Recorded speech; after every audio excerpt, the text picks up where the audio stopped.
মহাকালের বুকে তেল সমৃদ্ধ আরব উপদ্বীপের আকাশ আজ রাতে এক পৈশাচিক ও নজিরবিহীন আতঙ্কে কেঁপে উঠেছে। হলিউডের কোনো বৈজ্ঞানিক কল্পকাহিনীর চরম বিপর্যয়কে বাস্তবে রূপ দিয়ে সংযুক্ত আরব আমিরাতের আল ধাফরা অঞ্চলে অবস্থিত পরম সুরক্ষিত বারাকা পারমাণবিক বিদ্যুৎ কেন্দ্রে আঘাত হেনেছে একদল আত্মঘাতী ঘাতক ড্রোন। আমেরিকার পাপেট হয়ে কাজ করা এই ধনী আরব দেশটির সমস্ত আকাশ প্রতিরক্ষা বলয় ভেদ করে বিদ্যুৎ কেন্দ্রের ভেতরের হৃৎপিণ্ড তথা মূল ইলেকট্রিক্যাল জেনারেটরকে নিখুঁতভাবে ধ্বংস করে দিয়েছে এই অদৃশ্য ডানাওয়ালা জমদূতেরা। নিমিষেই এক দানবীয় অগ্নিঝড়ে লণ্ডভণ্ড হয়ে যায় কোটি কোটি ডলারের এই নিউক্লিয়ার মেগা প্রজেক্ট, যার তীব্রতায় এক রাতেই ভেঙে পড়েছে পুরো দুবাই ও আবুধাবির অর্থনৈতিক মেরুদণ্ড। ঘটনার পর আবুধাবি মিডিয়া অফিস অত্যন্ত সতর্কতার সাথে বিবৃতি দিয়ে পরিস্থিতি ধামাচাপা দেওয়ার চেষ্টা করছে। তারা দাবি করেছে এই ড্রোন হামলায় পারমাণবিক চুল্লির তেজস্ক্রিয়তার কোনো ক্ষতি হয়নি এবং প্রধান সিস্টেমগুলো সচল রয়েছে। তবে আন্তর্জাতিক গোয়েন্দা সংস্থাগুলোর লিক হওয়া রিপোর্ট বলছে অন্য কথা। পারমাণবিক কেন্দ্রের বাইরে থাকা মূল জেনারেটরের এই মহাধ্বংস পুরো অঞ্চলের বিদ্যুৎ সরবরাহ ব্যবস্থাকে পক্ষাঘাতগ্রস্ত করে তুলেছে। পেন্টাগনের বিলিয়ন ডলারের এয়ার ডিফেন্স সিস্টেমের নাকের ডগা দিয়ে কিভাবে এই নিখুঁত অনুপ্রবেশ ঘটল তা ভেবে হোয়াইট হাউসের নীতি নির্ধারকদের কপালে এখন চিন্তার ভাঁজ। ওয়াশিংটন ও তেহরানের মধ্যকার শান্তি আলোচনা ভেস্তে যাওয়ায় ঠিক এক সপ্তাহের মাথায় আমিরাতের এই পরমাণু কেন্দ্রে আঘাত হেনে ইরান স্পষ্ট বার্তা দিল, আমেরিকার দালালি করলে কোনো রাজপ্রাসাদই আর নিরাপদ থাকবে না। আমেরিকা যখন গত মাসে ইরানের ওপর অন্যায় বন্দর ব্লকেড আরোপ করেছিল, তখন তারা ভাবতেও পারেনি যে তেহরান দাবার বোর্ডে এমন এক আত্মঘাতী চাল চালবে। ইরান বিশ্ব বাণিজ্যের প্রধান ধমনী হরমুজ প্রণালী সম্পূর্ণ অবরুদ্ধ ও সিলগালা করে রেখেছে। পুরো পৃথিবীর মোট জ্বালানি তেল ও তরলীকৃত প্রাকৃতিক গ্যাসের 1/5 যে রুট দিয়ে যাতায়াত করত তা এখন সম্পূর্ণ ইরানের একক নিয়ন্ত্রণে।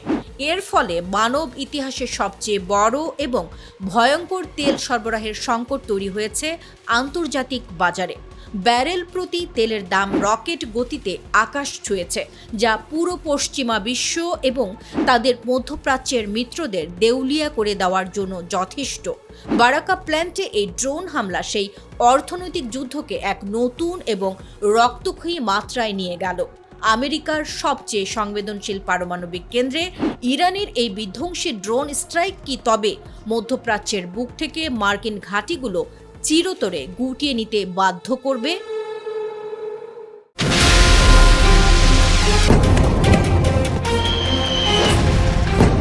মহাকালের সবচেয়ে ভয়ঙ্কর এক সামরিক ব্লুপ্রিন্ট নিয়ে এই মুহূর্তে সক্রিয় হয়ে উঠেছে ইরানের শীর্ষ যুদ্ধ কমান্ডারদের আঙুল।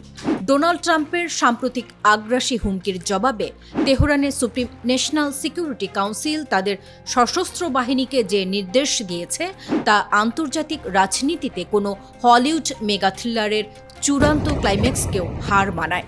এতদিন পর্যন্ত ইরানের কৌশল ছিল কেবল মধ্যপ্রাচ্যে থাকা মার্কিন সামরিক ঘাঁটিগুলোকে লক্ষ্যবস্তু করা, কিন্তু সেই পুরনো ডক্ট্রিন আজ রাতে চিরতরে ছিঁড়ে ডাস্টবিনে ফেলে দিয়েছে তেহরান।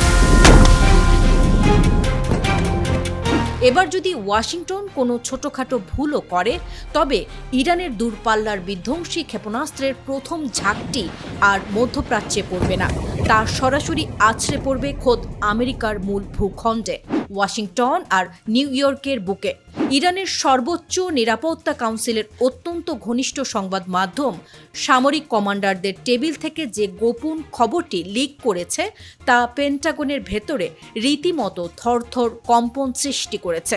এতদিন পর্যন্ত ইরান তাদের সামরিক পরিকল্পনায় বেশ কিছু আন্তর্জাতিক আইনি বাধ্যবাধকতা এবং কৌশলগত সংযম বজায় রেখেছিল, কিন্তু ট্রাম্পের সীমাহীন ঔদ্ধত্যের পর সেই সমস্ত আইনি ও সামরিক সীমাবদ্ধতা এক ফুৎকারে উড়িয়ে দেওয়া হয়েছে। যে সমস্ত স্পর্শকাতর লক্ষ্যবস্তু ও শহরগুলোতে এতদিন ইরান রাজনৈতিক কারণে আঘাত করেনি, এবার সেগুলোকে দেওয়া হয়েছে টপ অপারেশনাল প্রায়োরিটি।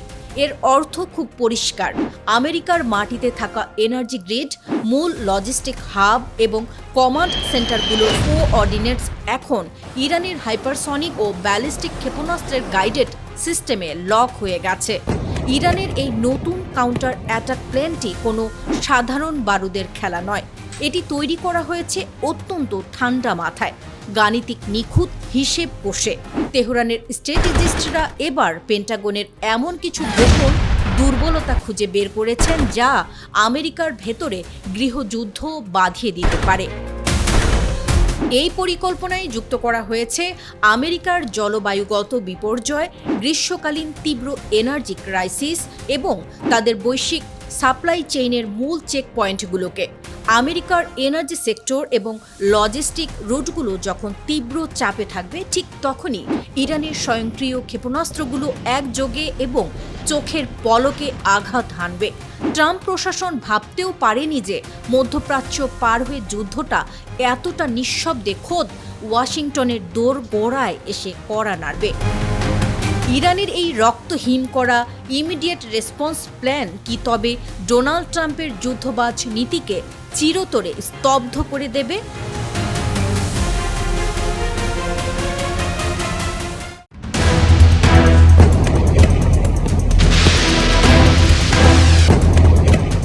আমেরিকা ও ইসরায়েলের সম্মিলিত শক্তির বিরুদ্ধে মধ্যপ্রাচ্যের মাটি থেকে যখন প্রতিরোধের আগুন জ্বলছে, তখন সেই লড়াইয়ের অগ্রভাগে থাকা এক অকুতভয় যোদ্ধার নাম মোহাম্মদ বাকের আল সাদি।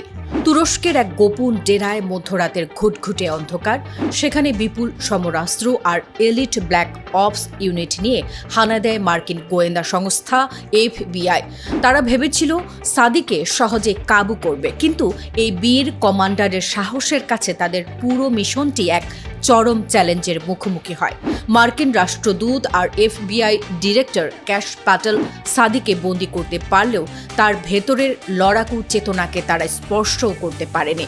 সম্মুখ যুদ্ধের এই দাবার বোর্ডে সাদি একাই ছিলেন আমেরিকার ঘুম উড়িয়ে দেওয়ার জন্য যথেষ্ট। ম্যানহাটনের ফেডারেল আদালত, চারদিকে শত শত মার্কিন পুলিশ আর কড়া নিরাপত্তা, কিন্তু কাঠগড়ায় হাতকড়া পরে দাঁড়িয়ে থাকা 32 বছরের এই যুবকের চোখে কোনো ভয় নেই। উল্টো তার ঠোঁটের কোনায় লেগে আছে এক রহস্যময় বিজয়ের ক্রূর হাসি, যা খোদ মার্কিন বিচার ব্যবস্থার ভিত নাড়িয়ে দিয়েছে। সাদি কোনো সাধারণ লড়াকু নন, সে হলো ইরাক ভিত্তিক বীর সশস্ত্র গোষ্ঠী কাতায়ের হিজবুল্লাহর এক উচ্চ পদস্থ কমান্ডার। ইরানের কিংবদন্তি জেনারেল কাশেম সুলাইমানের আদর্শে অনুপ্রাণিত এই তরুণ যোদ্ধা একাই পশ্চিমা বিশ্বের অহংকার গুড়িয়ে দেওয়ার ছক কষেছিলেন। স্ন্যাপচ্যাট আর টেলিগ্রামের মতো প্ল্যাটফর্ম ব্যবহার করে সে বিশ্বজুড়ে মার্কিন আগ্রাসনের বিরুদ্ধে প্রতিরোধের ডাক দিয়েছিল। চলতি বছরের ফেব্রুয়ারি মাসে আমেরিকা যখন ইরানের ওপর সামরিক আগ্রাসন শুরু করে, সাদি তখন একাই পশ্চিমা বিশ্বের বুকে কাঁপন ধরিয়ে দেন। ইউরোপ এবং কানাডার মাটিতে মার্কিন ও ইসরায়েলি শক্তির আধিপত্য রুখতে সে গড়ে তোলে এক নতুন প্রতিরোধ নেটওয়ার্ক। আমস্টারডামে bank of New York Mellon ভবনে সফল আক্রমণ, টরন্টোতে মার্কিন কনসুলেটের বুকে সরাসরি চ্যালেঞ্জ, কিংবা লন্ডনের রাস্তায় মার্কিন শক্তির ওপর আঘাত, সাদির প্রতিটি চাল ছিল নিখুঁত ও সাহসী। প্যারিসের ব্যাংক অফ আমেরিকা কাঁপিয়ে দেওয়ার জন্য 650 গ্রাম ওজনের যে পেট্রোল বোমাটি তৈরি করা হয়েছিল, তা পশ্চিমা পুঁজিপতিদের সাম্রাজ্যকে এক নিমিষেই বড় ধাক্কা দিয়েছিল। সাদের লক্ষ্য ছিল স্পষ্ট, আমেরিকার মাটিতে আঘাত হেনে ওয়াশিংটনকে বাধ্য করা যেন তারা মধ্যপ্রাচ্যে তাদের আগ্রাসন বন্ধ করে। নিউ ইয়র্ক, ক্যালিফোর্নিয়া এবং অ্যারিজোনার মতো গুরুত্বপূর্ণ জায়গায় একযোগে বড় ধরনের প্রতিরোধের ছক কষেছিলেন তিনি। ডার্ক ওয়েবে যখন $10,000 ক্রিপ্টো ডিল চলছিল, সাদি জানতেন না যে খোদ FBI এক আন্ডারকভার এজেন্ট পাঠিয়ে তার সাথে ছদ্মবেশে প্রতারণা করছে।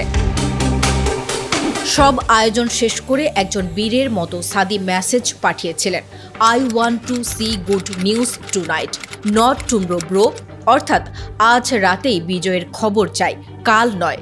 আমেরিকার সমস্ত প্রযুক্তি আর প্রতারণার জাল শেষ পর্যন্ত এই এক বীরকে আটকাতে তাদের সর্বশক্তি নিয়োগ করতে বাধ্য হয়েছিল। আদালতের বুকে দাঁড়িয়ে তার আইনজীবী অ্যান্ড্রু ড্যালাকের মাধ্যমে সাদি নিজেকে রাজনৈতিক বলির পাঠা নয়, বরং একজন গর্বিত যুদ্ধবন্দী হিসেবে ঘোষণা করেছেন। ব্রুকলিনের কালো কুঠুরিতে বন্দী এই বাঘ প্রমাণ করে দিয়েছে, অস্ত্র বা প্রযুক্তি দিয়ে দেহকে বন্দী করা গেলেও স্বাধীনতার ও প্রতিরোধের চেতনাকে কখনো খাঁচায় পোড়া যায় না। খেলা তো কেবল শুরু।